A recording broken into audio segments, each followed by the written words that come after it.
It gets to the question, wait, why is it us? Mm-hmm. Why should it be our fault if the Democratic candidate loses when, as I love to remind people, no Democrat running for president has won the white vote since 1964. So if Donald Trump wins, it ain't on us. Yeah. What you were gonna say. I mean, facts. So I'm very fascinated, obviously, by political narrative, by the narrative that we create as journalists.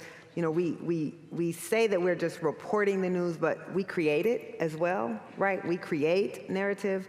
And so I've been thinking a lot about, you know, one, all American women, except white women, vote majority Democrat. So white women are the outlier. And women, American women as a whole, have voted for Democrats because of progressive policy about reproductive rights, health care, et cetera, since the 1980s. This is the same time, I'm working on an essay about this, so I know a lot of details about this right now. This is the same time that white women began to really align behind the Republican Party, right? And so when we talk about, you know, I'm trying to think about the only people who are supporting Kamala at a higher rate than black men are black women. And black men have proven that they will vote for a woman because more than 85% of them voted for Hillary Clinton. The two groups who did not vote for Hillary and who are not supporting Kamala Harris, a majority, are white men and white women, and that's it. Every other group of Americans, Asian men, Asian women, indigenous men, indigenous women, Latino men, Latino women, black men, black women. White people are the outliers in supporting a man who his own chief of staff and chairman of the Joint Chief of Staff have now come out and called a fascist. And General Milley.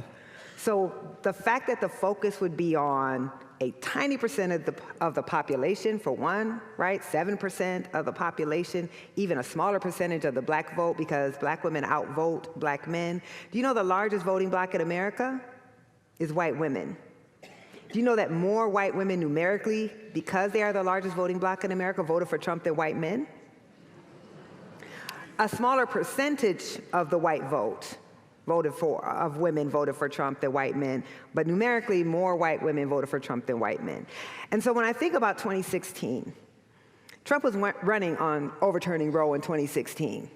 Hillary Clinton said that if Trump were elected, he is going to seat justices that will overturn Roe. And yet the majority of white women still voted for him. So will we now, where it's no longer an abstraction, right, where we know for a fact, women who have never had to live in a country where they did not have access to abortion rights, which is most American women living today, did not live under a country where they did not have access to abortion rights. They did not know that as a reality. They now are. Will that change the vote? I don't know. But if this election is won, it's going to be because white women do something different. And we need to, instead of focusing on black men, focus on white women. So white women out here, call your folks.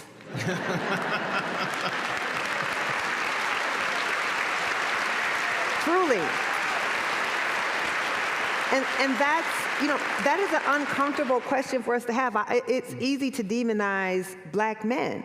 But my thing is, coming out of the 2020 election, the narrative was that black women saved democracy, and that's fact, right? Right? I mean, Yep. Black women, and they're organizing, they turn Georgia, they keep the Senate. In places like Milwaukee, in places like Philadelphia, black women's organizing puts Biden in the White House and stops Trump from another term.